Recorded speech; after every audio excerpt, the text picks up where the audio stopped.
இருக்கிற தேவ வார்த்தை என்னவென்றால்,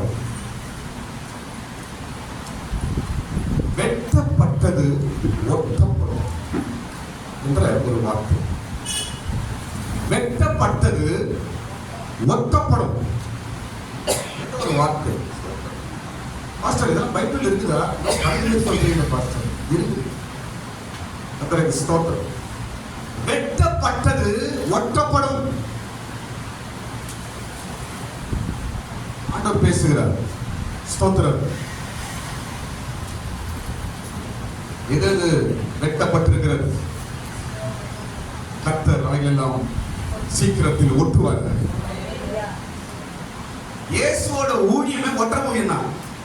இயேசுவோட வேலையே ஒட்டுறதுதான். ஒட்டுறதுதான் என்ன? சேர்ப்பது, இணைப்பது, கட்டுவது. இதுதான் இயேசுவோட ஊழியம். அவருடைய வேலை அதுதான். இயேசு யாருக்காக வந்தாரா? பிணியாளர்களுக்கு தான் வைத்தியர் தேவை. ஸ்தோத்திரம். பிரச்சனை உள்ளவர்களுக்கும் பாவிகளுக்கும் அவருக்காக தான் இயேசு வந்தார். அவருடைய ஊழியம் அதுதான். ஸ்தோத்திரம். உன் வாழ்க்கையிலே எவைகள் வெட்டப்பட்டிருக்கிறது, எவைகள் உன்னை விட்டு தூரமாயிருக்கிறது, எந்தெந்த காரியங்கள் உன்னை விட்டு விலகி இருக்கிறது, இல்லையென்றால் நீ தூரமாக இருக்கிறாய், இதெல்லாம் என்னிலிருந்து வெட்டப்பட்டு போயிற்று, இவைகளெல்லாம் என்னை விட்டு போயிற்று என்று கலந்துகிறாயா? காலையில் ஆண்டவர் பேசுகிறார். அவைகள் எல்லாம் மறுபடியும் ஒட்டப்படும். இயேசு ஒட்டுகிறவர், இயேசு சேர்க்கிறவர், இயேசு இணைக்கிறவர். ஸ்தோத்திரம். மாஸ்டர், ஒட்டுறதுலாம் எப்படி? கம் போட்டு ஒட்டுறதா? இந்த பேப்பர்லாம் ஒட்டுறத கொண்டு அதுக்குள்ளையா? இல்ல. ஸ்தோத்திரம். இந்த நர்சரியில பாத்தீங்கன்னா சில செடிகள் என்ன பண்ணும், வேற ஒரு செடியை கட் பண்ணி இந்த செடியில் என்ன செய்வாங்க, ஒட்டி அது நல்லா கட்டி அதை என்ன செய்வாங்க, அதெல்லாம் அவங்க ஒட்டப்பட்டது அந்த மரத்தோடு சேர்ந்து என்ன ஆகுது, வளரும், இணைக்கப்படும். அப்படி ஒட்டுறதுதான். ஸ்தோத்திரம். கிச்சன் மரம் எல்லாம் ஒட்ட மாட்டார். ஸ்தோத்திரம். இயேசு வெட்டப்பட்டவர்களை ஒட்டுகிறது. இந்த நாளில் கர்த்தர் என்னை விட்டு போனதை மறுபடியும் ஒட்டுவார். நான் எழுந்து போனதை மறுபடியும் ஒட்டுவார். என்னிலிருந்து வெட்டப்பட்டு போன காரியங்கள் மறுபடியும் ஒட்டுவார் என்ற ஒரு நம்பிக்கை, என்ற ஒரு விசுவாசம் இந்த கர்த்தர் நமக்கு தருவாராக. ஆமென். ஹல்லேலூயா. ஸ்தோத்திரம்.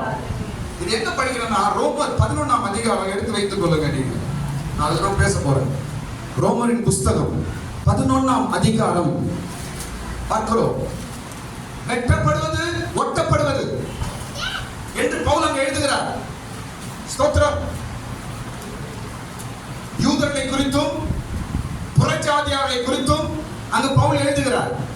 ஸ்தோத்திரம். இந்த கால வேளையில நம்முடைய இயேசு மறுபடியுமாய்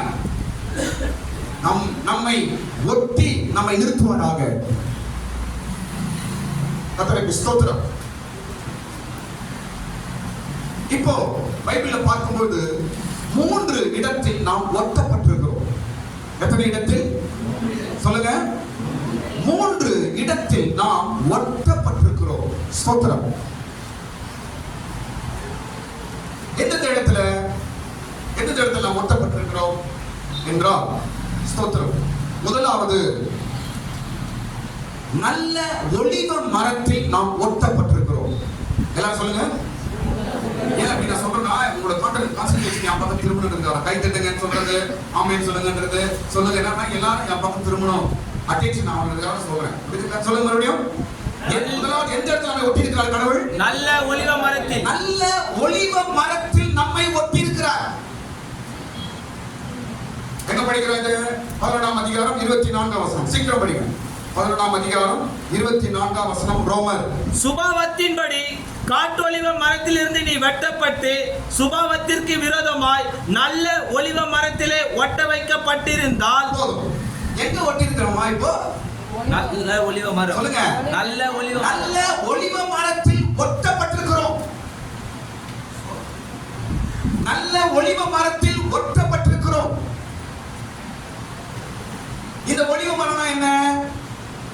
இந்த ஒலிவ மரம் என்றால் கவனிங்க, இந்த ஒலிவ மரம் என்றால் வாக்குத்தத்தத்தின் சந்ததி. வாக்குத்தத்தத்தின் சந்ததி யார் அவர்கள்? யூதர்கள். ஸ்தோத்திரம். கவனிங்க, இன்றைக்கும் யூதர்கள் உலகத்தில் இருக்கிறாங்க. இஸ்ரேல் நாட்டில் இருக்கிறாங்க யூதர்கள். ஸ்தோத்திரம். வாக்குத்தத்தம் அவங்களுடையதுதான், பைபிளும் அவங்களுடையதுதான், இயேசுவும் அவங்களுடையவர்கள் தான். ஸ்தோத்திரம். இப்படி இந்த நல்ல ஒலிவ மரம் என்பது யூதர்களை காட்டுகிறது. ஸ்தோத்திரம். அவர்களுக்கு தான் வாக்குத்தத்தம். அதுதான் ஒலிவ மரம். அந்த மரத்துல யார் இருக்கிறார்? ஆபிரகாம் இருக்கிறார், ஈசாக் இருக்கிறாரு, யாக்கோபு இருக்கிறாரு, யோசேப்பு இருக்கிறாரு, அப்புறம் தாவீது இருக்கிறாரு. அதுக்கப்புறம் யார்? இயேசுவும் அந்த மரத்துல இருக்கிறார். அந்த மரத்தின் பேர் என்ன சொல்லுங்க? நல்ல ஒலிவ மரம். எல்லாம் சத்தமா சொல்லுங்க ஒரு முறை. நல்ல ஒலிவ மரத்தில் நாம் ஒட்டப்பட்டிருக்கிறோம். ஸ்தோத்திரம்.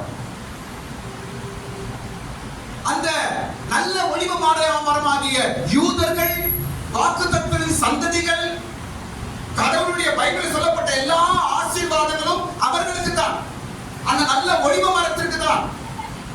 ஆபிரகாம் சொல்லப்பட்ட ஆசீர்வாதங்கள், வாக்குத்தத்தங்கள் எல்லாமே யூதர்களுக்கு தான். ஸ்தோத்திரம்.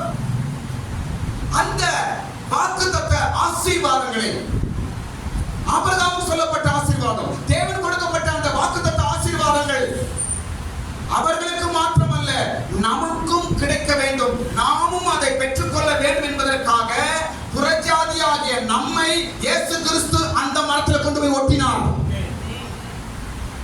நாம் ஒட்டப்பட்டிருக்கிறோம், இணைக்கப்பட்டிருக்கிறோம், இசைவினிவாய் கட்டப்பட்டிருக்கிறோம். ஸ்தோத்திரம். நான் சொல்ல பாருங்க, பைபிள்ல சொல்லப்பட்ட ஆசீர்வாதம் நமக்கு கிடையவே கிடையாது. நமக்கு கிடையாது பைபிள். யாருக்கு? யூதர்கள். சத்தமா சொல்லுங்க. யூதர்களுக்கு தான். ஸ்தோத்திரம். இயேசு கிறிஸ்து வரைக்கும் யூதர்கள் எல்லாமே சுதந்திரிக்கிறவர்களாய் இருந்தார்கள். யூதர்கள் தான் என்று இயேசுவின் காலம் வரைக்கும் இருந்தது. ஆனால் இயேசு வரும்போது யூதர்கள் இயேசுவை கடவுளாய் ஏற்றுக்கொள்ளவில்லை. ஸ்தோத்திரம். இயேசு கிறிஸ்து உலகத்தின் ஒளியாகவும் உலகத்தின் இரட்சகராகவும் இந்த பூமிக்கு வந்தார். அவர் மூலமாய்தான் காட்டு ஒலிவ மரமாகிய நம்மை நல்ல ஒலிவ மரத்தோடு ஒட்டினார். ஆமென். ஸ்தோத்திரம். ஆபிரகாமோடு ஒட்டப்பட்டோம், ஈசாக்கோடு ஒட்டப்பட்டோம், யாக்கோபோடு ஒட்டப்பட்டோம், தாவீதோடு ஒட்டப்பட்டோம். நமக்கு ஆபிரகாமுக்கு சம்பந்தம் கிடையாது, நமக்கு ஈசாக்கு சம்பந்தம் கிடையாது, நமக்கு யாக்கோபுக்கு சம்பந்தம் கிடையாது, நமக்கு தாவீதுக்கு சம்பந்தம் கிடையாது. ஸ்தோத்திரம். ஆனா இன்றைக்கு சம்பந்தப்படுத்துகிறோம். எப்படி? ஆண்டவராகிய இயேசு கிறிஸ்து தன் பலியினாலே, இரத்தத்தினாலே காட்டு ஒலிவ மரமாகிய உன்னை நல்ல ஒலிவ மரத்தில் கொண்டு போய் ஒட்டினார். ஸ்தோத்திரம். இப்ப நம்ம அதை ஒட்டப்படும் பொழுது கவனிங்க, ஒட்டப்படும் பொழுது அந்த வேரிலிருந்து வருகிற எல்லா காரியங்களும் நமக்கும் உண்டாகிறது. அல்லேலூயா.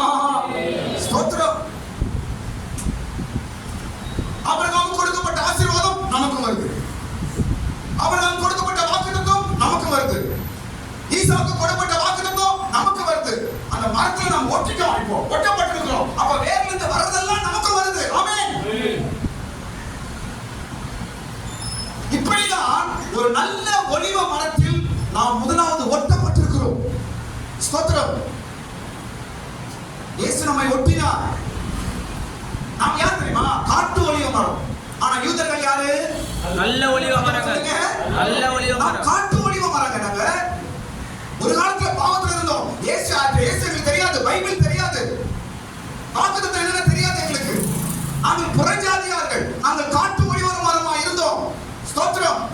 ஆனால் இயேசு கிறிஸ்து இரட்சகராய் இந்த உலகத்திற்கு வந்து காட்டு ஒலிவ மரமாய் இருக்கக்கூடாது, நீயும் நல்ல ஒலிவ மரமாய் மாற வேண்டும் என்று இயேசு எங்களை இந்த நல்ல ஒலிவ மரத்தோடு ஒட்டினார்.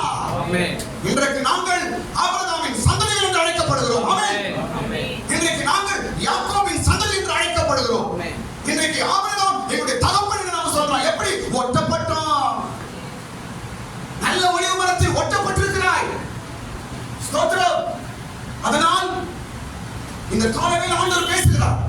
நீ ஆபிரகாமின் சந்ததி, நீ தாவீதின் சந்ததி, நீ ஈசாக்கின் சந்ததி, யாக்கோபின் சந்ததி. அவர்களுக்கு கொடுக்கப்பட்ட எல்லா ஆசீர்வாதங்களும் உனக்கும் உரிமையாய் பெற்றுக்கொள்ள முடியும் என்று ஆண்டவர் பேசுகிறார். ஆமென். நாம் ஒட்டப்பட்டவர்கள். ஸ்தோத்திரம். இரண்டாவது ஒரு இடத்தில் நாம் ஒட்டப்பட்டிருக்கிறோம். இரண்டாவது இடம் இது என்றால் திராட்சை செடியில் நாம் ஒட்டப்பட்டிருக்கிறோம். சொல்லுங்க, திராட்சை செடியில் நாம் ஒட்டப்பட்டிருக்கிறோம். ஸ்தோத்திரம். திராட்சை செடி யாரு? இயேசு கிறிஸ்து. ஆமென். ஸ்தோத்திரம். யோவான் 5:15 அதிகாரம் 5 வசனம் எழுதி வைத்து வீட்டில் படிங்க. இயேசு சொன்னார், நானே திராட்சை செடியா இருக்கிறேன், நீங்கள் கொடிகளா இருக்கிறீர்கள். என்னில் நிலைத்திராவிட்டால் நீங்கள் கனி கொடுக்க முடியாது. ஸ்தோத்திரம். இரண்டாவது நாம் எங்க ஒட்டப்பட்டிருக்கிறோம்? இயேசு கிறிஸ்து என்ற திராட்சை செடியில ஒட்டப்பட்டிருக்கிறோம். ஸ்தோத்திரம். எதுக்கு ஒட்டப்பட்டிருக்கிறோம்? கனி கொடுக்கும்படிக்காக. கனி கொடுக்கும்படிக்காக. ஸ்தோத்திரம். நாம் எதோடு இணைந்திருக்கிறோம், நாம் எங்கு சேர்ந்திருக்கிறோம் என்பதை ஒருபோதும் மறந்துடக்கூடாது. ஆசீர்வாதத்தோடு நீ இணைந்திருக்கிறாய். இயேசு கிறிஸ்துவோடு நீ இணைந்திருக்கிறாய். நீ ஒட்டப்பட்டிருக்கிறாய். ஸ்தோத்திரம். கனி கொடுக்கும்படிக்காக. ஒரு செடியில, அந்த திராட்சை செடியில நாம் ஒட்டப்பட்டிருக்கிறோம். அந்த வேரின் அந்த சக்தி நமக்கு என்ன செய்கிறது? கனி கொடுக்க செய்கிறது. ஸ்தோத்திரம். கர்த்தர் உங்களையும் கனி கொடுக்க செய்வார். நீங்கள் கனி கொடுப்பீர்கள். ஸ்தோத்திரம். இப்ப நீங்க காட்டு ஒலிவு மரமா? நல்ல திராட்சை. இப்ப நல்ல ஒலிவு மரம். நீ எதுவும் உதவ மாட்ட, உன்னால் ஒண்ணு முடியாது, உனக்கு ஆசீர்வாதம் கிடையாது என்று சொன்னாங்கன்னா நீங்க சிரிங்க. அதெல்லாம் அந்த காலம் போயிடுச்சுங்க. ஒரு காலத்தில் நான் காட்டு ஒலிவு மரமா இருந்தேன். இன்றைக்கு நான் நல்ல ஒலிவு மரத்தோடு சேர்ந்து விட்டேன். ஆபிரகாமோடு சேர்ந்து விட்டேன், ஈசாக்கோடு சேர்ந்து விட்டேன், இயேசுவோடு சேர்ந்து விட்டேன். நான் இப்ப காட்டு ஒலிவு மரம் அல்ல, நான் இன்றைக்கு திராட்சை செடி, கனி கொடுக்கும் திராட்சை செடியோடு நான் ஒட்டப்பட்டிருக்கிறேன், சேர்ந்திருக்கிறேன். நீங்கள் கனி கொடுப்பீர்கள். உங்களால் கனி கொடுக்க முடியும். கர்த்தர் உங்களை கனி கொடுக்க செய்வார். ஸ்தோத்திரம். இடத்துல கனி வருங்க. உங்க மூலமா கனிகள் உண்டாகும். உன் குடும்பத்தின் மூலமா, உன் பிள்ளைகள் மூலமா கனிகள் உண்டாகும். ஸ்தோத்திரம். கனி இல்லாத இடத்துல வேற எங்கேயோ இல்ல காட்டிலையோ ஒன்றுக்கு உதவாத இடத்துல கர்த்தர் உங்களை கொண்டு போய் வைக்கவில்லை. உங்களை திராட்சை செடியோடு ஒட்டி வைத்திருக்கிறார். நல்ல ஒலிவு மரத்தோடு ஒட்டி வைத்திருக்கிறார். ஸ்தோத்திரம். இயேசு இப்படியாய் பெரிய காரியத்தை அவர் வாழ்க்கையில செய்திருக்கிறார். இது நமக்கு புரியல. ஸ்தோத்திரம். நிச்சயமாகவே நாம் கனி கொடுப்போம். நிச்சயமாகவே நாம் ஆசீர்வாதத்தின் வாக்குத்தத்தத்தை சுதந்தரிப்போம். நிச்சயமாய் நடக்கும். ஸ்தோத்திரம். மூன்றாவது ஒரு இடத்தில் நாம் ஒட்ட வைக்கப்பட்டிருக்கிறோம். அது என்னவென்றால் இயேசுவின் சரீரம். ஆமென். ரோமர் 12 அதிகாரம் 5 வசனத்துல இயேசுவின் சரீரத்தின் நாம் எல்லாரும் அவயங்களாய் இருக்கிறோம். இயேசுவின் சரீரத்தில் ஒட்ட வைக்கப்பட்டிருக்கிறோம்.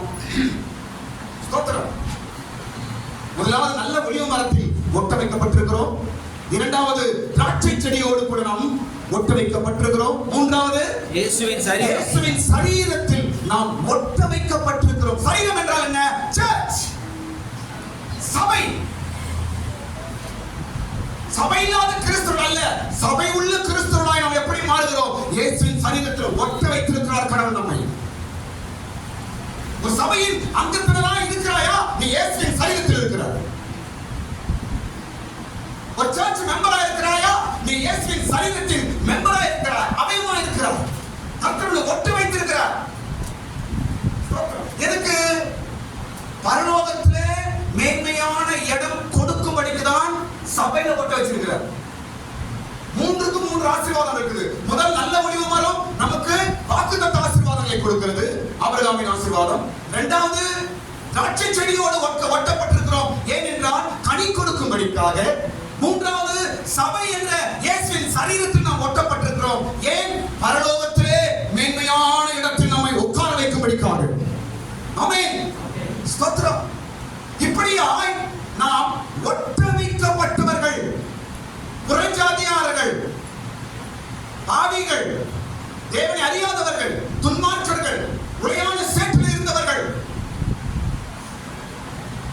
அறியாதவர்கள், ஒரு காலத்திலே ஒரு மிருகத்தை போல வாழ்ந்தவர்கள், புறஜாதியார்கள் நாம் எல்லாரும்.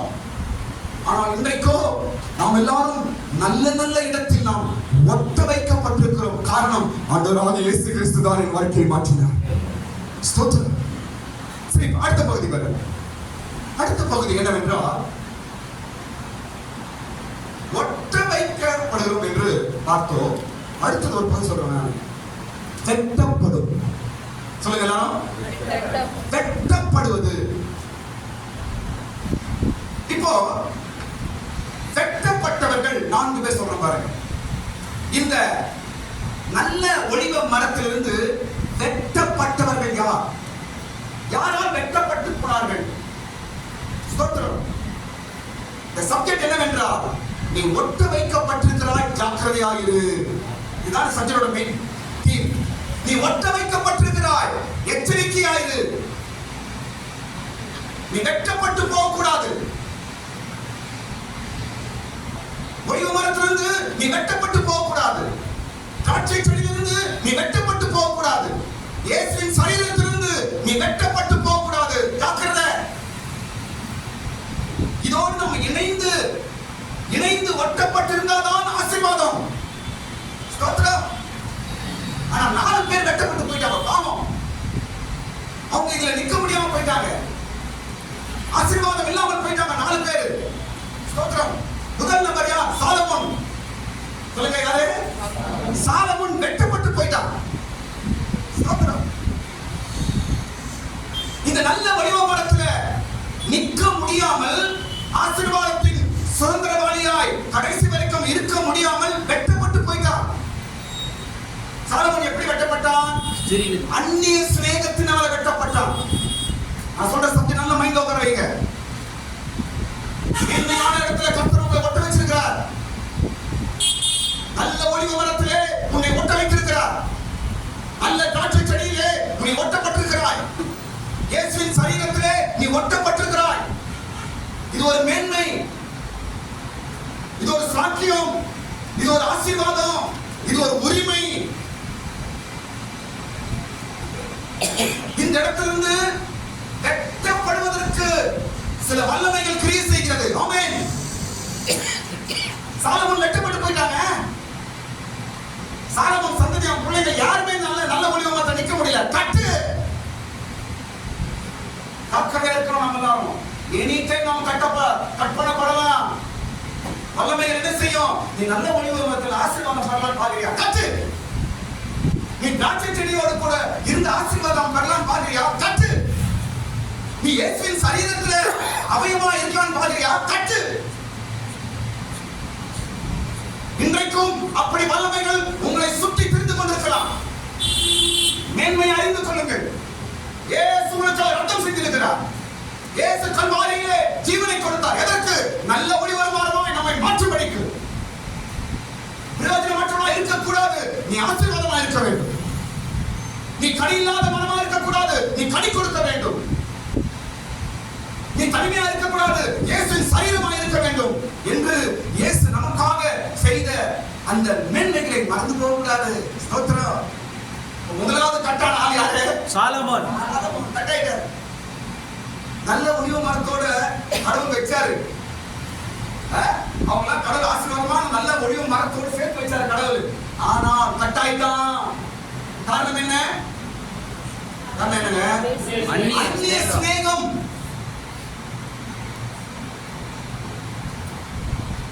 எகிப்தியர்களோடு, அந்த பொம்பளையோடு, இந்த பொம்பளையோடு, அவங்க கூட இவங்க கூட ஃப்ரெண்ட் அவருக்கு. ஃப்ரெண்ட்ஷிப் ஜாக்கிரதை, ரொம்ப ஜாக்கிரதை. சிஸ்டர் சொல்றேன், பிரதர் சொல்றேன். வேலை செய்யற இடமா இருக்கட்டும், படிக்கிற இடமா இருக்கட்டும், நீ போற வர இடமா இருக்கட்டும், ஜாக்கிரதை. கட்டாயிடுவ. நல்ல ஒலிவ மரத்தை இழந்து போவாய். நல்ல திராட்சை செடியை இழந்து போவாய். இன்னைக்கு ஆண்டவர் பேசுகிறார். அந்நிய சிநேகத்தினாலே சாலமோன் வெட்டப்பட்டான். அவன் சந்ததியை வெட்டப்பட்டு போயிற்று. நல்ல ஒலிவ மரத்தின் அனுபவத்தை இழந்து போனான் சாலமோன். இரண்டாவது நபர் யார்? சவுல். இரண்டாவது நபர் வெட்டப்பட்ட நபர் யார் சொல்லுங்க? சவுல். சவுல் வெட்டப்பட்டு போயிட்டான். இந்த ஒலிவ மரத்தில் அவனை நிற்க முடியல. சவுல் ஏன் தெரியுமா? கீழ்ப்படியாமைனால. சாமுவேல் சொன்னதுக்கு என்ன செய்யாம? கீழ்ப்படியில. ஊழியக்காரர் பாஸ்டர் வசனம் சபையில உங்களுக்கு ஒரு வார்த்தை சொல்லப்பட்டால் ஜாக்கிரதையா கீழ்ப்படிய வேண்டும். அதான் உங்க கடமை. உங்க வேலையா தான், என் வேலையா அதுதான். நீ என்ன சொல்றது நான் என்ன செய்யறது என்றால் கட்டுதான் ஒரு நாள். நானா இருந்தாலும் சரி, என்னையும் ஆண்டவர் ஒட்ட வைத்திருக்கிறார். நல்ல ஒளிவு மரத்தோடு என் தேவன் என்னை ஒட்ட வைத்திருக்கிறார். ஆபிரகாமோடு, ஈசாக்கோடு, யாக்கோபோடு, தாவீதோடு என்னை ஒட்ட வைத்திருக்கிறார் கடவுள். இதை நான் காப்பாற்றிக் கொள்ள வேண்டும். உங்களுக்கு அதுதான் கீழ்ப்படிதல் மிக முக்கியம். குடும்பத்தியா இருக்கட்டும், வீட்டியா இருக்கட்டும், உங்க தனிப்பட்ட வாழ்க்கையா இருக்கட்டும், கீழ்ப்படிதல் மிக மிக முக்கியம். லூசிபரோட நம்பர் 1 ஆயுதம் என்னவென்றால் கீழ்ப்படியாமை தான். லூசிபர் பரலோகத்துல கீழே தள்ளின உடனே அவன் யூஸ் பண்ண முதல் ஆயுதம் எதுங்க? கீழ்ப்படியாமை. எதை யூஸ் பண்ணா? ஏதேன் தோட்டத்தில். லூசிபரோட நம்பர் 1 வெப்பன், அவன் அப்பப்போ யூஸ் பண்ற பவர்ஃபுல் வெப்பன் எது என்றால் கீழ்ப்படியாமை. ரொம்ப ஜாக்கிரதையா இருக்கணும். ஸ்தோத்திரம். ஆதாம் வெட்டப்பட்டு போயிட்டான். ஆசீர்வாதத்தோடு நிற்க முடியல அவனால. சாலமோன் ஆசீர்வாதத்தோடு நிற்க முடியல. கஷ்டம் வரும், நஷ்டம் வரும், எல்லாம் வரும். ஆனால் அடங்கி ஒடங்கி நாம் நல்ல ஒளிவு மரத்தோடு ஒட்டி இருக்க வேண்டும். ரொம்ப ஜாக்கிரதையா இருக்க வேண்டும். ஸ்தோத்திரம். சவுல் வெட்டப்பட்டு போயிட்டான். அவன் ஸ்தானத்துல வேற ஆளை கொண்டு வந்து வைக்கிறார் கடவுள். பாருங்க, நான் சொல்றேன் பாருங்க. கர்த்தர் ஒட்டுகிறவர். நான் அப்புறம் சொல்றேன், பேசு. ஸ்தோத்திரம். மூன்றாவது நபர் யார்? பல ராஜாக்கள். ராஜாக்கள் புத்தகத்துல படிக்க எத்தனையோ ராஜாக்கள் யூதால இருந்து வந்தாங்க. ஆனா அவங்க என்ன நிக்கல கடைசியில எல்லாரும் வெட்டப்பட்டு போயிட்டாங்க. ஏன் தெரியுமா? அந்நிய தேவர்களை கொண்டு வந்ததனால அவர்கள் வெட்டப்பட்டார்கள். பல ராஜாக்கள் கடவுள் நம்பி வச்சாரு. அவங்க எல்லாம் நம்பி ராஜாவா ஸ்தானத்துல கடவுள் வச்சாரு. ஆனா அந்நிய தேவர்களை உள்ள கொண்டு வந்து அவர்கள் வெட்டப்பட்டு போனார்கள். ஸ்தோத்திரம். உங்களை நம்பி கர்த்தர் ஆசீர்வாதத்தையும் குடும்பத்தையும் வாக்குத்தத்தங்களையும் சமாதானத்தையும் கொடுத்திருக்கிறார்.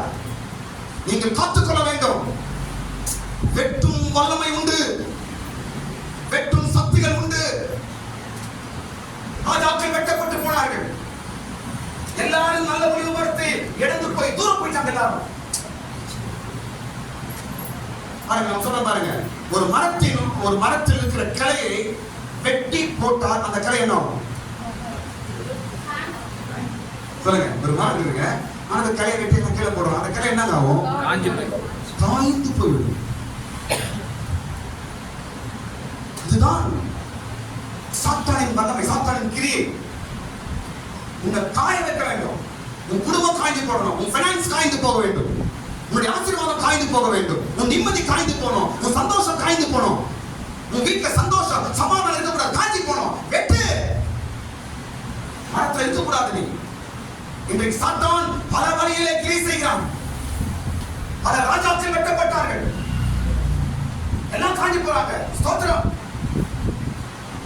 ஐயோ, நல்ல ஒளிவு மரத்தை நான் விட்டுவிட்டேனே. நல்ல ஒளிவு மரத்தோடு நான் இல்லையே. நல்ல ஒளிவு மரத்தின் ஆசீர்வாதம் எனக்கு இல்லையே. நான் வெட்டப்பட்டு போயிட்டேனே. நான்காவது நபர் யார் தெரியுமா? யூதாஸ். நான்காவது நபர் யார் சொல்லுங்க? யூதாஸ். நல்ல ஒரு மரத்தோடு இயேசு அவனை ஒட்ட வைச்சார். சீசன் என்ற பகுதியை கொடுத்தார், அழைப்பை கொடுத்தார், ஊழியத்தை கொடுத்தார், இயேசுவோடு ஐக்கியத்தை கொடுத்தார். வெட்டப்பட்டு போயிட்டான்.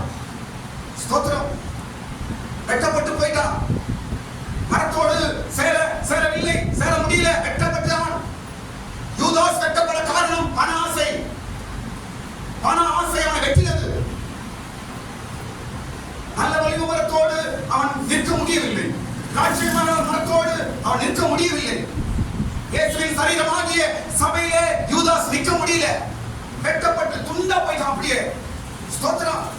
இவையெல்லாம் கடவுள் நமக்கு முன்பாக வைத்திருக்கிறார். உங்களுடைய மேன்மையை நாம் அறிய வேண்டும். ஸ்தோத்திரம். நாம் ஒட்டப்பட்டிருக்கிறோம். தகுதி இல்லாத நமக்கு இந்த தகுதியை கொடுத்திருக்கிறார். ஆமென் சொல்லுங்க எல்லாரும். ஆமென். தகுதி இல்லாத உனக்கு இந்த சாட்சியத்தை கொடுத்திருக்கிறார். தகுதி இல்லாத உனக்கு இந்த அழைப்பை கொடுத்திருக்கிறார். தகுதி இல்லாத உனக்கு தேவ பிள்ளை என்ற அதிகாரம் கொடுத்திருக்கிறார். தகுதி இல்லாத உனக்கு வேத பைபிளும் கையில கொடுத்திருக்கிறார். தகுதி இல்லாத உனக்கு பாவ மன்னிப்பை கொடுத்திருக்கிறார். தகுதி இல்லாத உனக்கு கிருபையை கொடுத்திருக்கிறார். தகுதி இல்லாத உனக்கு அபிஷேகத்தை கொடுத்திருக்கிறார். இதெல்லாம் நம்முடைய மேன்மை அல்லவா? இதெல்லாம் நம்முடைய உன்னதமான ஒரு அழைப்பு அல்லவா? நல்ல ஒளிவ மரமே, நல்ல ஒளிவ மரத்தில் ஒட்ட வைக்கப்பட்டிருக்கிற தேவ பிள்ளையே, இன்னைக்கு ஆண்டவர் உன்னோடு பேசுகிறார். அநேகர் வெட்டப்பட்டு போனார்கள். சாலமோன் வெட்டப்பட்டான், சவுல் வெட்டப்பட்டான், பல ராஜாக்கள் வெட்டப்பட்டார்கள், யூதாஸ் வெட்டப்பட்டான். ஸ்தோத்திரம். இழந்து போனார்கள். நம்மை நாம் காத்துக்கொள்வோமாக. ஸ்தோத்திரம். இப்ப பாருங்க, ஒரு 4 விஷயம் சொல்ற கவனிங்க. மறுபடியும் நம்மை வெட்டுகிற வல்லமை, 4 வல்லமைகள் நம்மை வெட்டப்பாது. அது என்ன நான் சொல்றேன் பாருங்க. ஸ்தோத்திரம். நான் ஒட்டி இருக்கிறது அதுக்கு பிடிக்காதுங்க. நல்ல ஒளிவு மரத்தோடு நீ சேர்ந்து இருக்க எனக்கு இஷ்டம் இல்லை. திராட்சை செடியோடு நீ ஒட்டப்பட்டவர்கள் அது இஷ்டம் இல்லை. ஸ்தோத்திரம். இந்த 4 பேர் 4 வல்லமையினால் வெட்டப்பட்டார்கள். ஆனா இன்னொரு 4 சொல்றேன் பாருங்க, இவைகள் வெட்டும் வல்லமைகள். ஸ்தோத்திரம். இந்த அழைப்பை நாம் காத்துக்கொள்வோம். நம்முடைய வாக்குத்தத்தத்தை காத்துக்கொள்வோம். ஸ்தோத்திரம். நம்மை வெட்டும் 4 வல்லமைகள் என்னவென்றால், அதுக்கு முன்னாடி ஒரு வசனம் சொல்றேன் பாருங்க. யோபு சொல்றாரு, யுத்தத்தின் வெட்டுதலுக்கு என்னை காப்பாற்றுகிற தேவன் என்று யோபு நல்ல வார்த்தை சொல்றாரு பாருங்க. யோபு 5ஆம் அதிகாரம் 20ஆம் வசனம் படிங்க. யோபு புஸ்தகம் 5ஆம் அதிகாரம் 20ஆம் வசனத்துல படிங்க. பஞ்ச காலத்திலே அவர் உம்மை மரணத்துக்கும் யுத்தத்திலே பட்டயத்தின் வெட்டுக்கும் விலக்கி மீட்பார். பட்டயத்தின் வெட்டுக்கு நம்மை விலக்கி காப்பார். ஏதோ ஒரு பட்டயம் நம்மை வெட்ட பார்க்குது. ஏதோ ஒரு பட்டயம் உன்னை நல்ல ஒளிவு மரத்திலிருந்து உன்னை வெட்ட பார்க்குது. ஏதோ ஒரு வல்லமை உன்னை வெட்டி கீழே தள்ளி உன்னை காய வைக்கணும். ஆனா பார்க்குது அது. ஆனா யோபு சொல்றார், பட்டய வெட்டுக்கு என்னை தேவன் காப்பாற்றுவாராக. ஆமென். நிச்சயமாய் நம்மை வெட்ட பார்க்கிற வல்லமை இருந்து நம் தேவன் நம்மை பாதுகாப்பாராக. ஒளிவு மரத்தோடு கர்த்தரை பாதுகாப்பாராக. திராட்சை செடியோடு கர்த்தரை பாதுகாப்பாராக. இயேசுவின் சரீரத்தோடு கர்த்தர் என்னை பாதுகாப்பாராக. ஸ்தோத்திரம். நம்மை வெட்டும் 4 வல்லமைகள். என்னென்ன வல்லமை? 4 பட்டயம். நம்மை வெட்டும் 4 பட்டயம். என்ன என்றால், முதலாவது என்ன தெரியுமா? உங்களை வெட்டி கீழத்துல பார்க்கிற முதல் பட்டயம் எதுனா நாக்கு. சங்கீதம் 52ஆம் சங்கீதம் 2ஆம் வசனம், சங்கீதம் 57ஆம் சங்கீதம் 4ஆம் வசனம். நாவுதான் பட்டயம். இந்த நாவின் வார்த்தைகள் பட்டயம் போல வெட்டுது. ஸ்தோத்திரம். நாவின் வார்த்தைகள் எப்படி இருக்குது சொல்லுங்க. சொல்லுங்க, நாவின் வார்த்தைகள் எப்படி இருக்குது? பட்டய வெட்டு போல இருக்கு.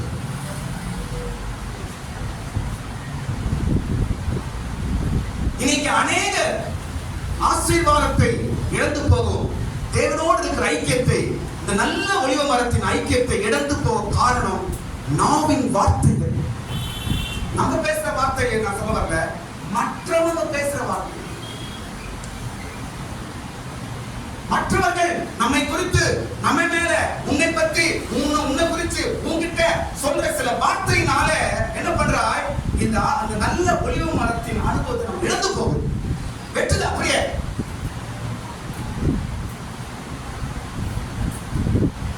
வேதனை உண்டாக்கும் வார்த்தைகள். ஸ்தோத்திரம். ஆமா, சர்ச்சைக்கு போற யோகியமா அப்ப சொல்லுங்க, எனக்கு போட தான் பண்ணா இதான் பேரு சர்ச்சை வானா வெட்டு. ஆமா, நீ ஜோம் பண்றிய, நீ ஒழுங்க, நீ சரியா, உன் குடும்பம் சரியா, நீ சரியா அப்படின்னு அந்த கட்டி உன்னை என்ன செய்யுது? வெட்டுது. அப்ப என்ன பண்ற? ஆமா, நல்லா இருந்தும் பிரயோஜனம் கிடையாது, ஜோம் பண்ணி பிரயோஜனம் கிடையாது, சர்ச்சைக்கு போய் பிரயோஜனம் கிடையாது, இதான் இவங்க பேசுறாங்க, அதுக்கு போகாமே இருந்துடலாம். சூப்பர்ல. அதான் நான் ஒரே வெட்டு குஞ்சி போச்சு, அவ்வளவுதான். சூப்பரா வெடிச்சு பாருங்க கட்டி உள்ள. இன்றைக்கும் நாவு உன்னை சுற்றி சுற்றி வருது. ஏனென்றால் நீ நல்ல ஒளிவு மரத்தோடு இருக்கிறாய். உன்னை எப்படியாவது கெடுக்கணும், உன்னை எப்படியாவது வெட்டணும், உன்னை எப்படியாவது காய வைக்கணும். நீ காய்ந்து போக வேண்டும்.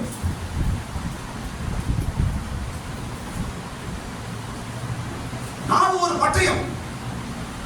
மனுஷன் பேசுற வார்த்தைகள் நம்ம என்ன செய்து அவ்வளவு வேதனைப்படுது. இதெல்லாம் பாருங்க, மரியாவுக்கு சொல்லப்பட்டுச்சு, உன் ஆத்துமாவை ஒரு பட்டயம் ஊடுருவி போகும் என்று இயேசுவோட தாய் மரியாளுக்கு இந்த வார்த்தை சொல்லப்பட்டு படிச்சிருக்கீங்களா? உன் ஆத்துமாவை ஒரு பட்டயம் ஊடுருவி போகும். அது என்ன இருக்குமா? இயேசு அந்த அம்மாவை பார்த்து சொன்ன வார்த்தை. என்ன ஏன் தேடுற? நீ அவன் பிள்ளைய கிடையாது, எனக்கு தாய் கிடையாது அப்படின்னு அவர் பேசுறார். அந்த வார்த்தை மரியாதை எப்படி இருந்துச்சு? பட்டயம் உருவி போவது போவது இருந்தது. நான் சொல்றேன், என்ன பாருங்க, ஒரு முறை உங்களை குறித்து 1000 பேசினாலும் தேவனையும் சபையையும் பைபிளையும் ஒருபோது விடக்கூடாது. நீங்க ஞாபகம் வச்சுக்கீங்க, சாத்தான் நாவின் வார்த்தை மூலமாக உங்க வெட்ட பார்ப்போம். உங்க கூட இருக்கிறவர்கள், கூட வேலை செய்யறவங்க, உங்க கூட இருக்கிறவங்க, உங்க கூட பழகிறவங்க, நீங்க நேசிக்கிறவங்க, இவங்களே உங்களுக்கு பட்டயமாய் மாறுவார்கள். இவங்களே உங்களை வெட்ட பார்ப்பாங்க. நீ நல்லா இருக்க கூடாது. நான் சொல்ல பாருங்க, நம்ம ஓப்பனா பேசுங்க, யாரும் நம்ம நல்லா இருக்கு நினைக்க மாட்டாங்க. சும்மா அப்பா ஐயோ நீங்க நல்லா இருக்கணுங்க, அவன் தான் பசங்க வச்சுட்டு வருவோம். யாரும் நம்பாதீங்க, யாரும் நீ நல்லா இருக்கு நினைக்கவே மாட்டாங்க. அந்த ஜனங்கள் மத்தியில் தான் வாழ வேண்டும். நீ நல்லா இருக்க கூடாது என்று எத்தனை பேர் நினைக்கிறார்களோ அவர்கள் மத்தியிலே உங்களை நன்றாய் வாழ வைக்கிறவர் இயேசு ஒருவர் தான். கரங்களை தட்டு. அந்த இயேசு உங்களை நல்ல வாழ்க்கை கொடுப்பார்கள். கவலைப்படாதீங்க, அவர் விட்டுறாதீங்க. நீங்க உங்களை வாழ வைக்கும் தெய்வமாகிய இயேசு விட்டுறாதீங்க. உங்களை வாழ வைக்கும் தெய்வமாகிய சபை சத்திய பைபிளை விட்டுறாதீங்க. உங்களை வாழ வைக்கும் இந்த வாக்குத்தத்தத்தை விட்டுறாதீங்க. உங்களை உயர்த்தும் இந்த கிருபையை விட்டுறாதீங்க. பட்டயம் சுத்துது. நீ நல்லா இருக்கிறது அவங்க பிடிக்கல, நீ மேன்மையா இருப்பது பிடிக்கல, உன்னை வெட்டணும், அவ்வளவுதான். எப்படியாவது அவங்க வார்த்தை நம்ம பேசி உன் ஆசீர்வாதத்தை வெட்டணும். நீ பக்தியா இருக்கக்கூடாது, நீ ஜெபிக்கிற ஆளா இருக்கக்கூடாது, நீ சர்ச்சைக்கு போற ஆளா இருக்கக்கூடாது, நீ பைபிள் படிக்கிற ஆளா இருக்கக்கூடாது, நீ விசுவாசமான ஆளா இருக்கக்கூடாது. வெட்டு.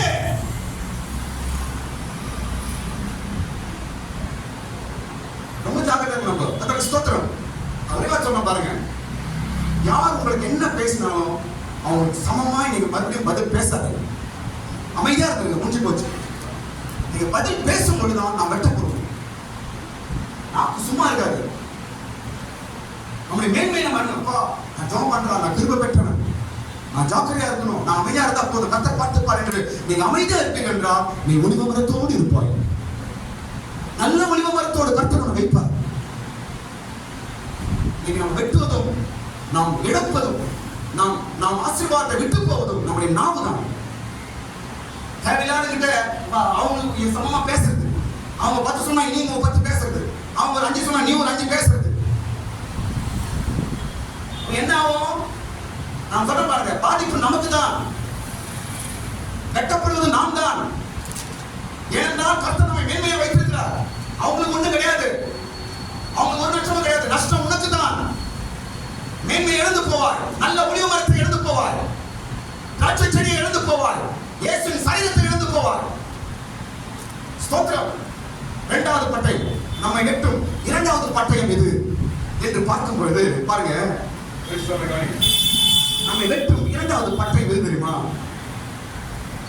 பைபிள் ஒரு வசனம் இருக்குது. மத்தேயு 26ஆம் அதிகாரம் 31ஆம் வசனம் படிக்கும் பொழுது, மத்தேயு சுவிசேஷம் 26ஆம் அதிகாரம் 31ஆம் வசனம் பார்க்கும் பொழுது இயேசு சொல்றார், மேய்ப்பனை வெட்டுவேன், மந்தைகள் சிதறடிக்கப்படும். மேய்ப்பனை வெட்டுவேன், மந்தைகள் சிதறடிக்கப்படும். இது ஒரு பட்டயம். இந்த பட்டயம் தெரியுமா? மேய்ப்பனை வெட்டும் பட்டயம். உங்களை கவனிங்க பாருங்க, உங்களை வெட்டணும்னா அந்த ஒரு நல்ல ஒளிவு மரத்தோடு இருக்கக்கூடாது. உங்களை வெட்டணும்னா சாத்தான் செய்ய தந்திரமா பாஸ்டர் வெட்டுவோம். பாஸ்டர் வெட்டா நீங்க என்ன ஆயிட்டீங்க? சோர்ந்து போவோம், இடறி போவோம். ஏசு சொன்னார், என் நிமித்தம் நீங்கள் இடறி போவீர்கள். இன்னைக்கு சமுதாயத்தில் தான் நடக்குது. அநேக பாஸ்டர்கள் தாக்கப்படுறாங்க, அநேக பாஸ்டர்கள் பலவீனங்கள், அநேக பாஸ்டர்கள் இன்னைக்கு சோதனைக்குள்ளாகிறார்கள், அநேக பாஸ்டர்கள் இன்னைக்கு என்ன பண்றாங்க, அவங்க பல பல சோதனைகள் விழுகையில் சம்பவிக்கிறது. இதான் காரணமா மேய்ப்பன் வெட்டப்படுகிறான். எதற்காக? மந்தைகள் என்ன ஆகணும்? சிதறி போக வேண்டும், சபை சிதறி போகணும், ஜனங்கள் சிதறப்படணும். யாரும் நல்ல ஒளிவ மரத்தில் இருக்கக்கூடாது, யாரும் திராட்சை செடியில் இருக்கக்கூடாது, யாரும் சபையில் இருக்கக்கூடாது. மெயின் டார்கெட் பாஸ்டர் டெட்டா முடிஞ்சு போச்சு, இவங்க எல்லாம் காலி. இன்னைக்கு அப்படிதான் நடக்குது. ஸ்தோத்திரம். இந்த காலகட்டத்தில் ஊழியக்காரர் பாஸ்டர்களுக்கு பலவிதமான பிரச்சனைகள், பல சூழ்நிலைகள். சாத்தானோட குறி வச்சு வெட்டான். அவங்க காரியங்கள்லாம் பலவீனங்கள்லாம் வெளியே காட்டுறது. அப்படியே நல்லதோ கெட்டதோ இது சாத்தானின் தந்திரம். காரணம் என்ன தெரியுமா? முக்கியமான காரணம் என்னமா? ஒளிவ மரத்தில் சபை சேர்ந்து கூடாது. அவ்வளவுதான். நல்ல ஒளிவ மரத்தில் ஜனங்கள் சேர்ந்து இருக்க கூடாது. இதுதான் முக்கியமான காரணம். எப்படியாவது வெட்ட வேண்டும். அந்த மரத்தில் இவர்கள் இல்லாதபடிக்கு வெட்டி தள்ளப்பட வேண்டும். மெய்ப்பர்கள் வெட்டப்படுகிறார்கள். பாஸ்டரே எப்படி இருக்கிறாரு அப்படின்னு சொல்லிட்டு சபை விட்டு போயிடலாம். பாஸ்டரே எப்படி இருக்கிறாரு, சபை விட்டு போயிடலாம். நீங்க அநேக சபைகள் நடக்கிறது. சாத்தானின் தந்திரங்கள். சபை வெட்டப்படுகிறது. விசுவாசிகள், ஜனங்கள், ஆத்துமாக்கள் வெட்டப்படுறார்கள். எப்படியாவது கடைசி வரைக்கும் இந்த நல்ல ஒளிவு மரத்தில் நான் நிற்கணுமே, எப்படியாவது கடைசி வரைக்கும் இந்த திராட்சை செடிகளை ஒட்டி இருக்கணும் என்று ஆத்துமாக்கள் நீங்கள் பிரயாசப்படுறீங்க. சாத்தான் தந்திரமா கிரி செய்கிறான். இன்றைக்கு பட்டயங்கள் சுற்றி கொண்டிருக்கிறது.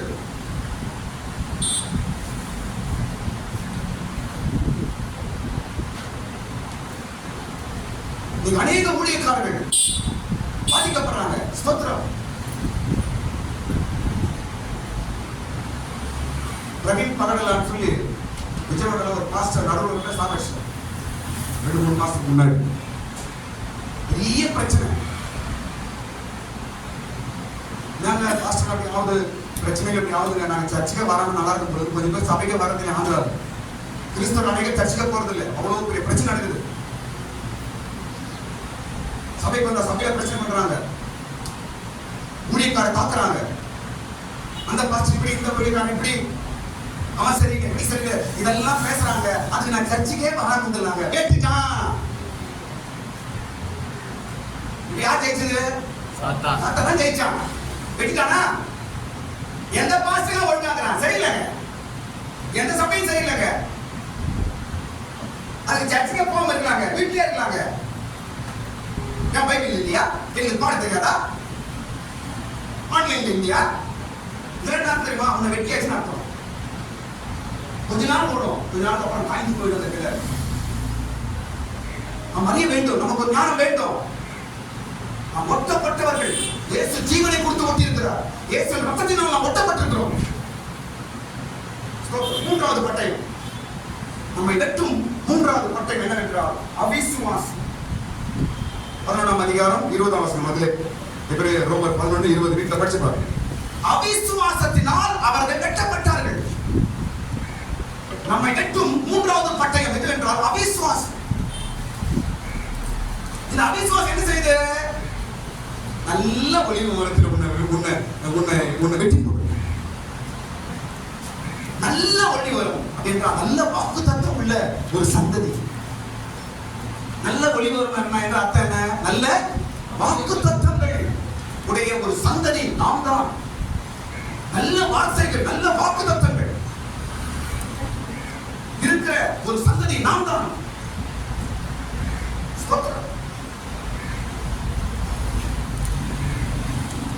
அவிசுவாசம் நம்மை வெட்டும் பட்டயம். எந்த அளவுக்கு நாம விசுவாசத்தை இழந்து போறோமோ அந்த அளவுக்கு இந்த நல்ல ஒளிவு மரத்தில் நாம் நிற்க முடியாது, நாம் வெட்டப்படுவோம். அவிசுவாசம் என்ன செய்யுது? நான் எவ்வளவு பண்ணாலும் நடக்கல, நான் நடக்கிறதே இல்லையே அப்படி இப்படின்னு சொல்லி அவிசுவாசம் முறுமுறுக்கு செய்யுது. இந்த அவிசுவாசம் என்ன ஆகுது? நாளாவ ஜபத்தை விட்டு தூரம் பண்ணுது. வேத வாசனம் தூரம் பண்ணுது, சபையில இருந்து தூரம் பண்ணுது. என்ன பண்ணுது? கடைசியில துண்டா வெட்டி போடுது. உனக்கும் அந்த நல்ல ஒளிவு மட்டும் சம்பந்தமே கிடையாது, அவ்வளவுதான், நீ தூரம் போ. அவிசுவாசம் நம்மை வெட்டும் வல்லமை, அவிசுவாசம் நம்மை வெட்டும் பட்டயம். நான் சொல்லியிருக்கிறேன், விசுவாசத்துக்காக நீங்க ஸ்தோத்திரம் பண்ணுங்க. அதுவரே விசுவாசத்துக்காக ஸ்தோத்திரம். இந்த கடவுள்கிட்ட உங்க விசுவாசத்துக்காக ஜெபம் பண்ணணும், ஸ்தோத்திரம் பண்ணுங்க. அப்பதான் கடைசி வரைக்கும் நல்ல ஒளிவு மரத்தில் ஒட்டி இருக்க முடியும். நம்ம எப்படியாவது ஒட்டிக்கோ, எப்படியாவது ஒட்டிக்கோ. இயேசு வருகையில் எடுக்கப்படணும், எப்படியாவது ஒட்டிக்கணும். நான் நரகத்துக்கு போக கூடாது, எப்படியாவது நான் ஒட்டிக்கணும். கடைசி வரைக்கும் எப்படியாவது ஒட்டி வாழ்ந்துட வேண்டும். விடுதப்படக்கூடாது, வெட்டப்படக்கூடாது. நல்ல ஒளிவு மரத்தை விடுது போகக்கூடாது, அந்த ஐக்கியத்தை உற்றக்கூடாது. கடைசி வரைக்கும் எப்படியாவது ஒட்டி வாழ்ந்து விட வேண்டும். ஸ்தோத்திரம். இது ஒரு போராட்டம், அது இந்த காலகட்டத்தில் போராட்டம். நான்காவது பட்டயம் என்னவென்றால் பயம் என்னும் பட்டயம் நம்மை வெட்டும். எரேமியா 42 அதிகாரம் 16 வசனம். நீங்கள் பயப்படும் பட்டயம் என்று எழுதப்பட்டிருக்கிறது. ஸ்தோத்திரம். அநேகர் வெட்டப்பட்டு போனார்கள், இதனாலே கர்த்தர் நம்மை பாதுகாக்கிறார். ஸ்தோத்திரம். வெட்டப்பட்டு போவதென்றால் பின்மாற்றமாய் போவது, வெட்டப்பட்டு போவதென்றால் தேவனை விட்டு தூரம் போவது, வெட்டப்பட்டு போவதென்றால் கிருபை நஷ்டப்பட்டு போவது, வெட்டப்பட்டு போவதென்றால் மறுபடியுமாய் நாம் உலகத்தோடும் உலக காரியங்களோடும் மறுபடியுமாய் போய் சேர்வது. பயம் என்னும் பட்டயம். இன்னைக்கு பயம் எல்லாத்துக்கும் பயப்படாது. சும்மா எல்லாத்துக்கும் பயம் வச்சுக்க, உன்னை வெட்டிடுவான். நீ மரத்தோட ஏதாவது சேர்ந்து இருக்க முடியாது. எல்லாத்துக்கும் பயப்படுது. அவங்க பயப்படுத்தி இவங்களுக்கு பயப்படுது, அவங்க என்ன சொல்லுவாங்க பயப்படுத்தி இவங்க பயப்படுறது. எல்லாத்துக்கும் பயப்படுத்த கூடாது. வெளிப்படுத்தல் வசனம் இருக்குது, நரகத்துக்கு போகிற கூட்டம் முதல்ல யாரு? பயப்படுகிறவர்கள். சும்மா எல்லாத்துக்கும் பயப்படாத, கடவுளுக்கு பயப்படணும். காரியம் முக்கியமான விஷயம் எதுக்கு அது பயப்படணும், அவ்வளவுதான். எல்லாத்துக்கும் பயந்துக்கிறேன், தட்டுலாம் பயந்துக்கிறேன். ஐயோ அவங்க என்ன சொன்னா சர்ச்சுக்கு போக மாட்டேன், ஐயோ என்ன சொல்லுவாங்க நான் ஜெபம் பண்ண மாட்டேன், ஐயோ அவங்க என்ன சொல்லுவாங்க தெரியல. எல்லாத்துக்கும் பயந்தா நீ நல்ல ஒளிவு மரத்தோடு சேர்ந்து இருக்க முடியாது, நீ வெட்டப்படுவ. ஸ்தோத்திரம். கர்த்தருக்கு பயப்படணும், அவ்வளவுதாங்க.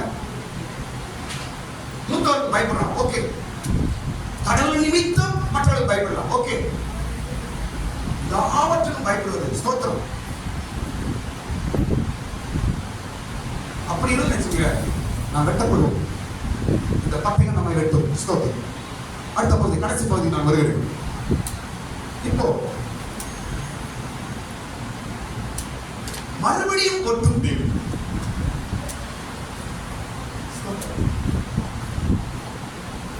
பாருங்க,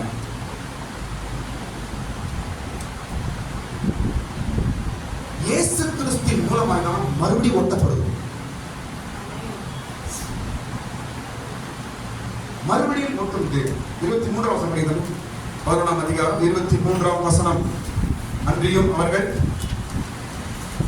ரோமர் 11:23.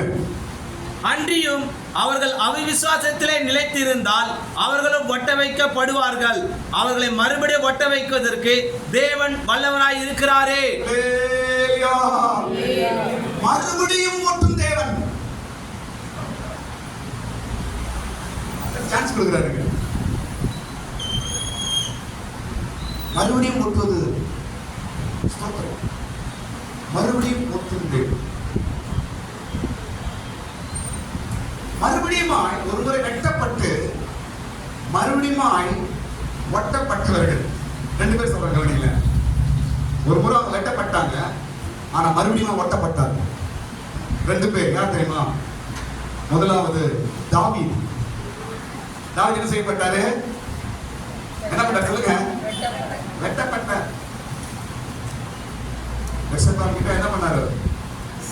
பாவம் செய்ததுனால என்ன செய்யப்பட்டாரு? வெட்டப்பட்டார். ஸ்தோத்திரம். ஆண்டவர் சிச்சை தண்டனை கொடுக்கிறார். ஸ்தோத்திரம். வெட்டப்பட்டான், மறுபடியுமாய் ஒட்டப்பட்டான். ஸ்தோத்திரம். மறுபடியுமாய் ஒட்டும் தேவன். ஸ்தோத்திரம். ஒருவேளை இந்த நாட்களில் நீங்கள் வெட்டப்பட்டிருக்கிறீர்களா? உங்களுடைய காரியங்கள், உங்களுடைய ஆவிக்குரிய வாழ்க்கை, உங்களுடைய சூழ்நிலைகள் எப்படி இருக்கிறது? ஸ்தோத்திரம். தேவன் மறுபடியுமாய் ஒட்டுவதற்கு வல்லவராய் இருக்கிறார். மறுபடியும் சூப்பர். மறுபடியும் இன்னொரு சந்தர்ப்பம், இன்னொரு சான்ஸ் இயேசு மூலமா தான் கிடைக்கிறது. நான் முன்னாடி சொன்ன 4 பேர், சாலமோன், சவுல், ராஜாக்கள், யூதாஸ் வெட்டப்பட்டாங்க. ஆனா அவங்க மறுபடியும் விட்டதுக்கு சான்ஸ் கிடைக்கல போகுது. ஸ்தோத்திரம். யூதாஸ் சரியா அவன் யூதாஸ் நான் சொல்ல பாருங்க, நான் பாவம் செய்தேன்னு சொல்லி என்று யூதாஸ் சொன்னா. ஆனா யார்கிட்ட சொன்னா தெரியுமா? யார்கிட்ட சொன்னா?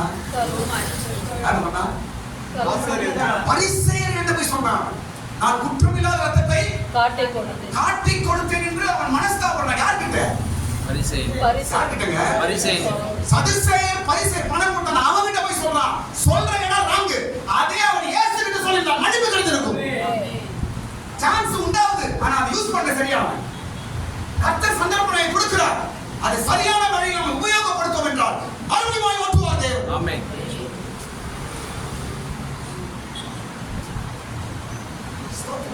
மறுபடியும் ஒட்டப்பட்ட முதலாவது தாவீது, இரண்டாவது ஆள் யார் சொல்றா? பேதுரு. இரண்டாவது யார் சொல்றீங்க? பேதுரு. பேதுரு என்ன பண்ணாரு?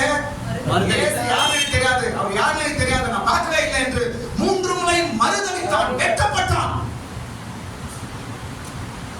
மறுதலித்தான், வெட்டப்பட்டான். ஆனால் மனஸ்தாபப்பட்டு அழுதான், ஒட்டப்பட்டான். ஆமென். 2 பேர் விஷயம் சொல்ல பாருங்க. தாவீது வெட்டப்பட்டான், ஒட்டப்பட்டான். அதுக்கப்புறம் பேதுரு வெட்டப்பட்டான், ஒட்டப்பட்டான். 2 பேருக்கு ஏன் சொல்றேன் நானு? 2 நபர்களும் மனம் கசந்து அழுகிறது. அழுகை என்பது கிறிஸ்தவர்கள் நமக்கு தேவ சமூகத்தில் நிச்சயமா நமக்கு இருக்கணும். நீங்க கஷ்டத்துக்கு அழுவீங்களோ, இல்ல வேற எதுக்கு அழுவீங்களோ, புருஷத்துக்கு அழுவீங்களோ, கொண்டாட்டத்துக்கு அழுவீங்களோ, அதெல்லாம் டோன்ட் கேர். தேவ சமூகத்தில் அழுவது மிக மிக முக்கியம். நான் ஊழியக்காரர்களுக்கு இந்த வார்த்தை நான் பேசியிருக்கிறேன். ஊழியக்காரர்கள் கூட தேவ சமூகத்தில் அழ வேண்டும். ஜெபத்தோட உச்சம் எது சொல்லுவோம்? நான் சொல்ல அழுகை. ஜெபத்தோட உச்சம் எது? உச்ச ஜெபம்பா. ஜெபத்தோட பீக், ஜெபத்தோட உச்ச கட்டம் எது? கத்தி ஜெபம் பண்றோம், கத்தி ஜெபம் பண்றோம், அல்லேலூயா சொல்றோம். கடைசில உச்சம் எங்க போய் முடியுது? அழுகை தான் முடியுங்க. ஜெபத்தின் உச்சம் அழுகை. ஜெபத்தின் உச்சம் அழுகை. அதுக்கப்புறம் ஜெபமே கிடையாது. மதர் தெரேசா சொன்னாங்க, ஜெபம் என்றால் என்ன? மதர் தெரேசா கேட்டாங்க, ஜெபம் என்னங்க? ஜெபம் என்றால் ஒண்ணு இல்லைங்க. ஜெபம் என்பது அழுகாத என்று மதர் தெரேசா சொல்லி கொடுத்திருக்கிறாங்க. சூப்பர் வார்த்தை.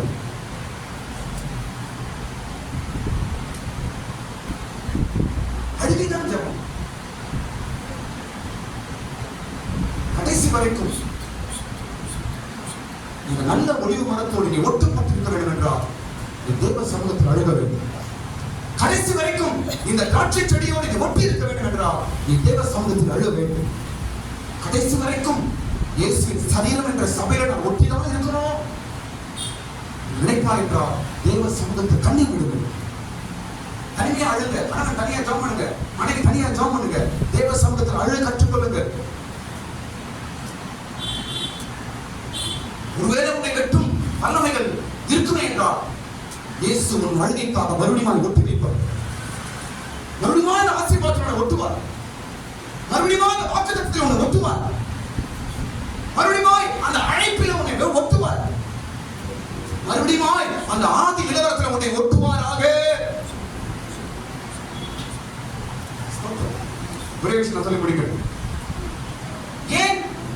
இயேசு மறுபடியும் ஒட்டுகிறார். ஏன் மறுபடியும் ஒட்டப்படுகிறோம்? ஏன்? அது 2 காரணங்கள் உண்டு. 2 காரணங்கள். ஒன்று, தேவ தயவு. இயேசுக்கு என்ன இருக்குது? தயவு இருக்கிறது. அதனால் அவர் ஒட்டுகிறார். திரும்பவும் ஒட்டுகிறார். இதுல பிரச்சனை 23 மாசம் மறுபடியும் ஒட்டுவதற்கு ஸ்தோத்திரம். தேவ தயவு இருப்பதினால் மறுபடியும் ஒட்டப்படுகிறோம். ஆமென். நீ தேவ தயவில் நிற்பாய் என்றால் மறுபடியும் கர்த்தரை ஒட்டுவார். ஸ்தோத்திரம். எல்லாம் போயிடுச்சு, பக்தி போயிடுச்சு, எல்லாம் போயிடுச்சு, ஆசீர்வாதம் எல்லாம் போயிடுச்சு சொல்றதுக்கு விஷயம் இல்ல. மறுபடியும் அதை புடுங்கணும். அதான் கிறிஸ்தவன். மறுபடியும் வாங்க, மறுபடியும் ஒட்டப்படணும். அதுதான் ஜெபத்தின் போராட்டம். அதுதான் நம்முடைய விசுவாசம். வெற்றி எல்லாருக்கும் வருதுங்க. அநேக கிறிஸ்தவர்கள் வெட்டப்படுகிறார்கள். ஆனால் சில கிறிஸ்தவர்கள் மறுபடியும் ஒட்டப்படுகிறார்கள். ஸ்தோத்திரம். நல்லா இருக்கும்பா, நல்லா ஜெபம் பண்ணுவேன், நல்லா இருப்பேன், இப்ப போயிடுச்சு சொன்னாங்க. எங்க போயிடுச்சு? ஒரு காலத்துல நல்ல பக்தியா இருப்பேன், ஒரு காலத்துல நல்ல விசுவாசமா இருந்தேன், இன்னைக்கு போயிடுச்சு. எங்க போச்சு? இயேசு திரும்ப ஒட்டுவார். ஆமென். இன்னொரு காரியம் சொல்ற, கடைசி காரியம். ஒட்டுவதற்கு முதலாவது தேவ தயவு இயேசுவிடத்தில் இருப்பதனால் ஒட்டுகிறார். இன்னொரு காரியம் என்னவென்றால் அழைப்பு மாறாதது, அதனால் அவர் ஒட்டுகிறார். 29 வசனம். தேவ தயவு என்பது 22 வசனம். தேவனுடைய அழைப்பு என்பது 29 வசனம். எல்லாம் ரோமர் 11 தான் இருக்கு. ஸ்தோத்திரம். அழைப்பு மாறாதது, அதனால் ஒற்றாரு. அழைப்பு மாறாதது. ஸ்தோத்திரம். ஒரு முறை உங்களை அவருடைய பிள்ளை என்று உங்களை சொல்லிட்டாருன்னா கடைசி வரைக்கும் அவர் பிள்ளை தான் நீங்க. என்னுடைய மகள் என்று இயேசு ஒரு முறை உங்களை சொல்லிட்டாருன்னா கடைசி வரைக்கும் அவன் மகள் தான் நீங்க. ஒரு முறை என் மகன் என்று இயேசு சொல்லிட்டாருன்னா கடைசி வரைக்கும் மகன் தான். ஏன்? அழைப்பு மாறாதது. ஒரு முறை உங்களை தேவன் அழைத்து விட்டார் என்றால் அந்த அழைப்பு மாறாது. உலகம் மாறினாலும் பூமி மாறினாலும் அழைப்பு மாறாதது. அந்த அழைப்பு மாறவே மாறாது. அதனால் என்ன செய்கிறார்? மறுபடியும் ஒட்டுகிறார். ஆமென். மறுபடியும் உன்னை ஒட்டுகிறார். மறுபடியும் உன்னை சேர்க்கிறார். மறுபடியும் உன்னை தூக்கி நிறுத்துகிறார். மறுபடியும் அந்த வசனத்தை கொண்டு வரார். மறுபடியும் அந்த அழைப்பை கொண்டு நிறுத்துகிறார். மறுபடியும் அந்த அபிஷேகத்தை கொண்டு வருகிறார். மறுபடியும் அந்த கிருபையை கொண்டு வருகிறார். ஸ்தோத்திரம். வெட்டப்பட்டதெல்லாம் ஒட்டப்படும். ஸ்தோத்திரம். பல வல்லமைகள் நம்மையும் நம்முடைய ஆவிக்குரிய வாழ்க்கையிலும் வெற்றி இருக்கலாம். ஸ்தோத்திரம். மறுபடியும் நாம் ஒட்டப்படுவோம். மறுபடியும் நல்ல ஒளிமரமாய் மாறுவோம். மறுபடியும் நல்ல திராட்சை செடியாய் மாறுவோம். கர்த்தர் நமக்கு கிருபை தருவார். எல்லாரும் ஸ்தோத்திரம் பண்ணுங்க. ஆமென். ஹalleluya. ஸ்தோத்திரம், ஸ்தோத்திரம், ஸ்தோத்திரம். praise the lord. ஸ்தோத்திரம், ஸ்தோத்திரம், ஸ்தோத்திரம், ஸ்தோத்திரம், ஸ்தோத்திரம், ஸ்தோத்திரம், ஸ்தோத்திரம், ஸ்தோத்திரம், ஸ்தோத்திரம், ஸ்தோத்திரம் ஆண்டவரே.